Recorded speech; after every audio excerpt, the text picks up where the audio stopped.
ಮನೆ ಸಾರಿಸ್ತಾ ಇದ್ರು. ಇವತ್ತು ಏನಿಲ್ಲ, ಹಂಗೆ ಕ್ಲೀನ್ ಮಾಡಿಬಿಡ್ತಾರೆ, ಫ್ಯಾನ್ ಹಾಕಿ ಗಾಳಿ ಉರಿಸಿಬಿಡ್ತಾರೆ. ಇಂಥ ಅವ್ಯವಸ್ಥೆ ಬಂದಿರೋದ್ರಿಂದ ಕ್ರಿಮಿಕೀಟಗಳು ಮನೆಯಲ್ಲಿ ಆವರಿಸಿದು, ಮನಸ್ಸಿನಲ್ಲಿ ಆವರಿಸಿದು, ಶರೀರದಲ್ಲಿ ಸೇರಿದು. ಇದಕ್ಕೆ ಬಹಳ ಚಿಂತನೆ ಮಾಡ್ಬೇಕು ಇವತ್ತೆಲ್ಲರೂ. ಇನ್ನೊಂದು ರೂಪ ತಗೊಳುತ್ತೆ, ಇದು ಗಾಳಿ ರೂಪಕ್ಕೆ ಬರುತ್ತೆ ಮುಂದೆ. ನಿನ್ನೆ ಹೇಳಿದ್ದೀನಿ ನಾನು, ಇದು ಗಾಳಿ ಮಧ್ಯಮವಾದರೂ ತೂಕವಾಗಿದೆ. ಮುಂದೆ ಬರುವಂಥದ್ದು ಗಾಳಿ ರೂಪವನ್ನು ತಗೊಳುತ್ತೆ. ಯಾಕೆ ನನ್ನ ಹತ್ರ ಕೇಳಿರಲ್ಲ. ನಿನ್ನೆ ಒಂದು ಖಾಸಗಿ ಕಾರ್ಯಕ್ರಮದಲ್ಲಿ ಬೆಂಗಳೂರಿನಲ್ಲಿ ಸಿದ್ದರಾಮಯ್ಯ ನಾವು ಮಾತಾಡ್ತಾ ಇದ್ವಿ.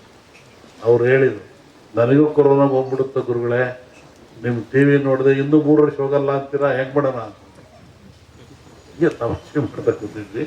ಹಾಗೆ ಗಾಳಿ ರೂಪದಲ್ಲಿ ಏನಾಗ್ತದೆ, ಪ್ರೇತ ಬಾಧೆಯಲ್ಲಿ ಯಾಕೆ ಬರ್ತದೆ, ಎಲ್ಲವಕ್ಕೊಂದು ವೈಜ್ಞಾನಿಕ ಉತ್ತರವನ್ನು ಕೊಡಬೇಕು. ಕಂದಾಚಾರ ಉತ್ತರ ಕೊಟ್ಟರೆ ಏನು ಉಪಯೋಗ ಆಗಲ್ಲ. ಈ ನಮ್ಮಲ್ಲಿ ಸತ್ತವ್ರಿಗೆ ಏನು ಮಾಡ್ತೀರಿ, ಸಮಾಧಿ ಅಂತೀರ. ಯಾಕೆ ಸಮಾಧಿ? ಅದಕ್ಕೊಂದು ಧಾರ್ಮಿಕ ಆಚರಣೆ ಎಂದರು. ಇದ್ರ ಉದ್ದೇಶ ಏನು? ಮನುಷ್ಯ ಪ್ರಾಣ ಹೋದ ಮೇಲೆ, ಶರೀರ ಶವ ಆದಮೇಲೆ ಇಲ್ಲಿ ಬರುವಂಥ ಫಂಗಸ್ಗಳು, ಕೀಟಗಳು ಭಾಳ ಅಪಾಯಕಾರಿ. ಪ್ರಾಣಿಗಳ ದೇಹದಿಂದ ಬರುವಂಥ ಕೀಟಗಳಿಂದ ಮನುಷ್ಯನ ಸಿಲುಬರುವಂಥ ಕ್ರಿಮಿಗಳು ಭಾಳ ಅಪಾಯಕಾರಿ. ಅದಕ್ಕೆ ನಮ್ಮವ್ರು ಹಿಂದೆ ಏನಂದ್ರು, ಮುಚ್ಚಪ್ಪ ಸಮಾಧಿ ಮಾಡು ಅಂದರು. ಎಷ್ಟು ಗುಂಡಿ ತೆಗೀರಿ, ಅದ್ರ ಕೆಳಗೆ ಕುಂಡಿಸ್ರಿ, ಆಮೇಲೆ ಬಸರು ಗಟ್ಟಿ ಹಾಕ್ರಿ, ಮುಚ್ಚಿರಿ, ತುಳಿರಿ ಅಂದರು. ಆಮೇಲೆ ಸುಟ್ಟು ಹಾಕ್ರಿ ಅಂದರು. ಸುಟ್ಟು ಬಿಡ್ರಿ ದೇಹನ ಅಂದರು. ಇದು ಧಾರ್ಮಿಕ ಪರಂಪರೆ ಆದರೂ ಒಂದು ಆರೋಗ್ಯದ ಒಂದು ಮೌಲ್ಯವಾಗಿರ್ತಕ್ಕಂಥದ್ದು. ಇವತ್ತು ಮೊನ್ನೆ ಏನು ಮಾಡಿದರು, ಲಕ್ಷಾಂತರ ಜನ ಸಾವು ತಂದರು. ಸಾವು ತಂದು ಗುಂಡಿ ತೆಗೆದ್ರು, ಹೆಸರು ತಗೊಂಡೋಗಿ ಎಲ್ಲ ಎಣ್ಣೆಗಳನ್ನು ಸಾಮೂಹಿಕವಾಗಿ ಗುಂಡಿ ತಿಕ್ಕಿ ಹಾಕಿದ್ರು, ಬೆಂಕಿಗೆ ಹಾಕಿದ್ರು. ಆದರೆ ಅವ್ಯಾವೂ ತನ್ನ ಶರೀರ ಬ್ಯಾಕ್ಟೀರಿಯಾ ಕಳ್ಕೊಳ್ಳಿಲ್ಲ. ಅವೆಲ್ಲ ಏನಾಗ್ತವೆ, ಭೂಮಿಯ ಗಾಳಿಯ ಸಂಪರ್ಕದಿಂದ ಮೇಲೆ ಬರ್ತದೆ. ಅದು ಆಕಾಶ ತತ್ವ, ಅಲ್ಲಿ ಕಾಸ್ಮಿಕ್ ರೇಸ್ ಅಂತ. ಭೂಮಿಗೂ ಆಕಾಶಕ್ಕೂ ಒಂದು ಮಧ್ಯೆ ಒಂದು ಲೇಯರ್ ಇರ್ತದೆ, ಕಾಸ್ಮಿಕ್ ಲೇಯರ್. ಅಲ್ಲಿ ಎಲ್ಲ ಸಂಗ್ರಹ ಆಗ್ತದೆ. ಹೆಂಗೆ ನೀರು ಮೇಲೋಗಿ ಮೋಡವಾಗಿ ಗಾಳಿಯಿಂದ ಭೂಮಿಗೆ ಬರ್ತದೆ, ಹಾಗೆ ಒತ್ತಡ ಬಂದಾಗ ಅವು ಕೆಳಗೆ ಬರ್ತದೆ. ಅವು ನಿರ್ವಾತ ಪ್ರದೇಶ ಉತ್ಪತ್ತಿ ಆಗ್ತದೆ. ಅವಾಗ ಮನುಷ್ಯನ ಮೇಲೆ ಅಟ್ಯಾಕ್ ಆಗ್ತವೆ. ಆವಾಗ ಮನುಷ್ಯ ಸಾಯ್ತಾನೆ. ಇದನ್ನು ನಾವೇ ಇಂದು ಇದೆ. ಇದು ರಾವ್ ಹೊಡಿತು ಅಂದರು, ನೆಲಪಟ್ಟು ಹೊಡಿತು ಅಂದರು. ಇದನ್ನೆಲ್ಲ ಅಂತಹ ಕ್ರಿಯೆ ಬರ್ತವೆ. ಅದಕ್ಕೆ ಎಚ್ಚರವಾಗಿರ್ರಿ, ಭಾಳ ಮುಖ್ಯವಾಗಿರಬೇಕು ಅಂತ. ಇನ್ನೂ ಅನೇಕ ಕ್ರಿಯೆ ತಗೊಂಡ್ರೆ ಎದರ ಅವಶ್ಯಕತೆ ಇಲ್ಲ. ಇದು ಪ್ರಾಣ ಕಳೆಯುವಂಥ ಕಾಯಿಲೆ ಅಲ್ಲ. ಮನುಷ್ಯ ಭೀತಿಗೊಳಪಟ್ಟು ಹೆದರಿ ಸಾವಿಗೊಳಪಡ್ತಾ ಇದ್ದಾನೆ. ಅದಕ್ಕೆ ಸಾಯ್ತಕ್ಕಂಥ ಹೆದರಿಸಿಲ್ಲ. ಅದಕ್ಕೆ ತಕ್ಕನಾದ ಮೆಡಿಸಿನ್ಗಳು ಅಥವಾ ಸ್ವಚ್ಛತೆ ಕಾಪಾಡ್ಕೊಳ್ಳಿ, ಭಾಳ ಮುಖ್ಯವಾಗಿರ್ತಕ್ಕಂಥ. ಈ ಧಾರ್ಮಿಕ ಆಚರಣೆಗಳು ನೀವು ಒಬ್ಬರನ್ನೊಬ್ಬರು ಕಂಡ್ರೆ ಏನಂತೀರಾ, ಆರೋಗ್ಯವಾಗಿದ್ದೀರಾ ಅಂತ.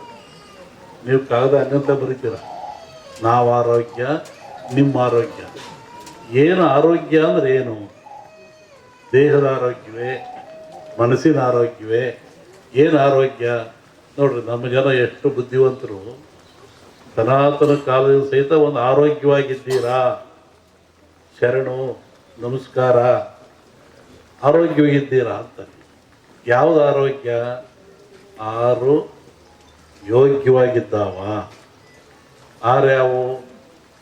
ಮನುಷ್ಯರ್ತಕ್ಕಂಥ 6 ಯೋಗ್ಯವಾಗಿದ್ದಾವು. ಚೆನ್ನಾಗಿಟ್ಕೊಂಡು ಚೆನ್ನಾಗಿರ್ತೀರ ಅಂತ. ಕಾಮ, ಕ್ರೋಧ, ಮೋಹ, ಮದ, ಮತ್ಸರ, ಲೋಭ. ಕಾಮಕ್ಕೊಳಗಾಗಬಾರದು, ಮತ್ಸರಕ್ಕೊಳಗಾಗಬಾರದು, ಲೋಭಕ್ಕೊಳಗಾಗಬಾರದು, ಕ್ರೋಧಕ್ಕೊಳಗಾಗಬಾರದು, ಆಶೆಗೆ ಒಳಗಾಗಬಾರದು. ಈ 6 ಚೆನ್ನಾಗಿಟ್ಕೊಳ್ಳಿ. ಅದಕ್ಕೆ ಆರೋಗ್ಯವಾಗಿದ್ದೀರಾ. ನಾವು ಕೇಳೋ ಜನ ಕೇಳೋದು ಕಲ್ತ್ಕೊಂಡ್ವಿ, ಒಳಗಿನ ತತ್ವ ನಮಗೆ ಬರಲಿಲ್ಲ. ಇವತ್ತು ಹಬ್ಬ ಆಚರಿಸ್ತೀವಿ, ಸಮಾರಂಭಗಳನ್ನು ಮಾಡ್ತೀವಿ, ಕಾರ್ಯಕ್ರಮ ಮಾಡ್ತೀವಿ ಅಂದರೆ ಅದರ ಮೂಲ ಉದ್ದೇಶ ನಾವು ತಿಳ್ಕೊತಾ ಇಲ್ಲ. ಆ ಮೂಲ ಉದ್ದೇಶ ಏನು ಅಂದರೆ ಮನುಷ್ಯನಿಗೆ ಆರೋಗ್ಯದಾಯಕವಾಗಿರಬೇಕು, ಖುಷಿ ಇರಬೇಕು, ನೆಮ್ಮದಿ ಇರಬೇಕು ಅಂತ. ಹಿಂದಿನ ಕಾಲದಲ್ಲಿ ಒಂದು ಧರ್ಮ ಆಚರಣೆ ಇತ್ತು. ಗುರುಗಳು ಭಕ್ತನ ಉದ್ಧಾರಕ್ಕಾಗಿ ಸಮಾಜದ ಶ್ರೇಯಸ್ಸಿಗಾಗಿ ತಾನೇ ನೋವು ತಗೊಳ್ತಾ ಇದ್ದ. ಹೇಗೆ ನೋಡಿ, ಈ ಭಾಗದಲ್ಲಿ ಕಮ್ಮಿ. ಅದು ಉತ್ತರ ಕರ್ನಾಟಕ ಹೋದರೆ ಜಂಗಿನವ್ರು ಕುಂತಾ ಇದ್ರು. ಒಬ್ಬ ಕಾಲಿಗೆ ಜಂಗ್ ಕೊಟ್ಕೊಳ್ಳೋದು, ಮನೆಗೆ ಬರೋದು. ಬೆಳಿಗ್ಗೆ 6 ಗಂಟೆ ಹೊತ್ತಿಗೆ ಬರ್ತಾ ಇದ್ದ. ಅಲ್ಲಿ ಬಂದು ಜಂಗ್ ಶಬ್ದ ಮಾಡೋವನು, ಒಳಗೆ ಹೋಗೋವನು ನೋಡ್ತಾ ಇದ್ದ.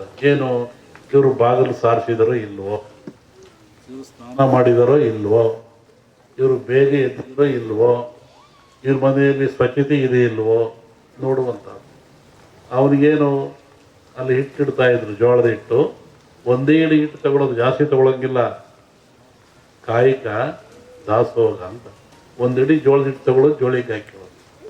ಈಗ ಎಲ್ಲಾರ ಮನೆಗೂ ಹೋಗ್ತಾ ಇದ್ದ ಅವನು. ಎಲ್ಲರ ಮನೆಗೂ, ಯಾರ ಮನೆಗೆ ಎದ್ದಿಲ್ಲ ಹೇಳೋನು, ಎದಲ್ರಿ, ಸ್ನಾನ ಮಾಡ್ರಿ, ಬಾಗಿಲು ಸಾರಿಸ್ರಿ, ಅಡುಗೆ ಮನೆ ಸ್ವಚ್ಛರಿ, ಪಾತ್ರೆ ಬೆಳೆದ್ರಿ, ಮಕ್ಕಳಿಗೆ ಸ್ನಾನ ಮಾಡಿಸ್ರಿ ಹೇಳ್ತಾ ಇದ್ರು. ಅವರು ಮಾಡಲಿಲ್ಲ, ಕೆಲವರು ಬಿಟ್ಟು. ಅದಕ್ಕೆ ಏನು ಮಾಡ್ತಾ ಇದ್ರು, ಅಲ್ಲೊಬ್ಬ ಮಠಸ್ಥರು, ಸ್ವಾಮಿಗಳು, ಮಠ ಅಂತಿರ್ತಾ ಇದ್ರು. ಅವ್ರಿಗೆ ಹೇಳ್ತಾ ಇದ್ರು, ನೋಡಿ ಇಂಥವ್ರ ಮನೆಗೆ ಹೋಗಿದ್ದೆ, ಅವ್ರು ಎದ್ದಿಲ್ಲ, ಬಾಗಿಲು ಸಾರಿಸಿಲ್ಲ, ಸ್ನಾನ ಮಾಡಿಲ್ಲ. ಅವಾಗ ಅವರೇನು ಮಾಡಿರೋರು, ಶಸ್ತ್ರ ಪವಾಡ ಅಂತ ಕಳ್ಸರು, ಮುಳ್ಳಾವಿಗೆ. ಇವತ್ತು ಅವೆಲ್ಲ ಒಂದು ಆಡಂಬರದ ವಸ್ತುವಾಗಿಬಿಟ್ಟಿದ್ದಾವೆ. ಒಬ್ಬ ಬರೋನು, ಗಂಟೆ ಅಲ್ಲಾಡಿಸೋನು, ಮನೆ ಮುಂದೆ ಮುಳ್ಳಾವಿಗೆ ಮೇಲೆ ನಿಂತ್ಕೊಳ್ಳೋನು. ಮುಳ್ಳಾವಿಗೆ ಮೇಲೆ ನಿಂತ್ಕೊಂಡ್ರೆ ನೋವು ಯಾರಿಗೆ? ನಿಂತವನಿಗೆ. ಗಂಟೆ ಅಲ್ಲಾಡಿಸ್ ಜನವೆಲ್ಲ ನೋಡ್ತಾ ಇದ್ರು. ಯಾಕೆ ನಿಂತ್ಕೊಂಡಿದ್ದೀರಿ ಸ್ವಾಮಿ, ಏನು ಕೆಲಸ? ನೋಡಿ, ಇವ್ರು ಬೆಳಿಗ್ಗೆ ಬೇಗ ಹೇಳ್ತಾ ಇಲ್ವಂತೆ, ಇವರು ಸ್ನಾನ ಮಾಡಲ್ವಂತೆ, ಇವ್ರ ಮಕ್ಳಿಗೆ ಸ್ನಾನ ಮಾಡಿಸಲ್ವಂತೆ, ಎದ್ದುಗಳು ಹಂಗೆ ಕಾಫಿ ಕುಡಿತಾರಂತೆ, ಯಾವುದೋ ಆಚರಣೆ ಇಲ್ವಂತೆ. ಅದಕ್ಕೆ ನಾನು ಮುಳ್ಳಾಗಿ ನಿಂತ್ಕೊಂಡು ಗಂಟೆಯಲ್ಲಿ ಆಡಿಸ್ತಾ ಇದ್ದೆ. ಒಬ್ಬ ಭಕ್ತನ ಉದ್ಧಾರಕ್ಕಾಗಿ ಒಂದು ಸಮಾಜದ ಏಳಿಗೆ ಎಂಥ ವ್ಯವಸ್ಥೆ ಇಟ್ಟಿತ್ತು ಸಮಾಜ ಹಿಂದೆ. ಒಬ್ಬ ಗುರು ಬಂದು ನೋವು ತಗೊಳ್ತಾ ಇದ್ದ. ಅವಾಗ ಅವನು ಬಂದು, ಇಲ್ಲ ಸ್ವಾಮಿ, ಇನ್ಮೇಲೆ ಹಂಗೆ ಮಾಡಲ್ಲ ನಾನು. ಹಾಗೆ ಒತ್ತಡ ಬಂದಾಗ ಅವು ಕೆಳಗೆ ಬರ್ತವೆ. ಅವು ನಿರ್ವಾತ ಪ್ರದೇಶ ಉತ್ಪತ್ತಿ ಆಗ್ತದೆ. ಅವಾಗ ಮನುಷ್ಯನ ಮೇಲೆ ಅಟ್ಯಾಕ್ ಆಗ್ತವೆ. ಅವಾಗ ಮನುಷ್ಯ ಸಾಯ್ತಾನೆ. ಇದನ್ನು ನಾವೇ ಹಿಂದೂ ಇದೆ. ಇದು ರಾವ್ ಹೊಡೀತು ಅಂದರು, ನೆಲಪಟ್ಟು ಹೊಡೀತು ಅಂದರು. ಇದನ್ನೆಲ್ಲ ಅಂತಹ ಕ್ರಿಯೆ ಬರ್ತವೆ. ಅದಕ್ಕೆ ಎಚ್ಚರವಾಗಿರ್ರಿ, ಭಾಳ ಮುಖ್ಯವಾಗಿರಬೇಕು ಅಂತ. ಇನ್ನೂ ಅನೇಕ ಕ್ರಿಯೆ ತಗೊಂಡ್ರೆ ಎದರ ಅವಶ್ಯಕತೆ ಇಲ್ಲ. ಇದು ಪ್ರಾಣ ಕಳೆಯುವಂಥ ಕಾಯಿಲೆ ಅಲ್ಲ. ಮನುಷ್ಯ ಭೀತಿಗೊಳಪಟ್ಟು ಹೆದರಿ ಒಳಪಡ್ತಾ ಇದ್ದಾನೆ. ಅದಕ್ಕೆ ಸಾಯ್ತಕ್ಕಂಥ ಎದುರಿಸಿಲ್ಲ. ಅದಕ್ಕೆ ತಕ್ಕನಾದ ಮೆಡಿಸಿನ್ಗಳು ಅಥವಾ ಸ್ವಚ್ಛತೆ ಕಾಪಾಡ್ಕೊಳ್ಳಿ, ಭಾಳ ಮುಖ್ಯವಾಗಿರ್ತಕ್ಕಂಥ. ಈ ಧಾರ್ಮಿಕ ಆಚರಣೆಗಳು ನೀವು ಒಬ್ಬರನ್ನೊಬ್ಬರು ಕಂಡ್ರೆ ಏನಂತೀರಾ? ಆರೋಗ್ಯವಾಗಿದ್ದೀರಾ ಅಂತ.